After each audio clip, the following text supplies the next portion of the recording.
Mostly focused on later stuff this time around, but that's what happens when you do things alphabetically. Things get kind of random like that. And yeah, just some interesting stuff. Let's get into it.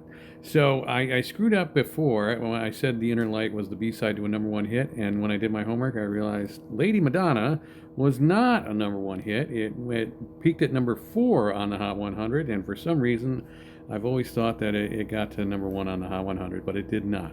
But Lady Madonna, good song. A lot of people know it. Fun song, very R&B inflected. Nice little horn section on it. Some nice crunchy guitar from George. I don't know what else to say. Most people know this song already, so I'll leave it at that. And then, as we've had a couple times before with this album, we have two different versions of a song that actually was a number one hit, Let It Be. And it was really interesting. I've rarely, if ever, listened to both versions back to back. One being the singles version, one being the album version. And I had always thought that the essential difference, the only real difference, was the horn section and George having a different solo. On the original, there is no horns, which really brings the backing vocals more prominently. And George's solo is played through a Leslie speaker, which gives it kind of an organ sound.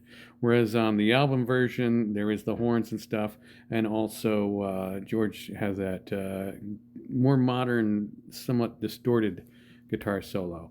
But I realized in the album version mix, the mix is quite different, with a lot of the backing stuff being much higher in the mix, and Paul's piano and vocal being a little bit lower. Definitely an interesting difference between the two. I gotta say, I kind of prefer the singles version, although I like George's solo on the album version. Whatever. But anyway, the one early song we have in this collection this time around is Little Child from With the Beatles. Fun little song. It's okay. It's a John song. Not much to say about it. Just kind of a fun filler song. Yeah. I don't know what else to say about it.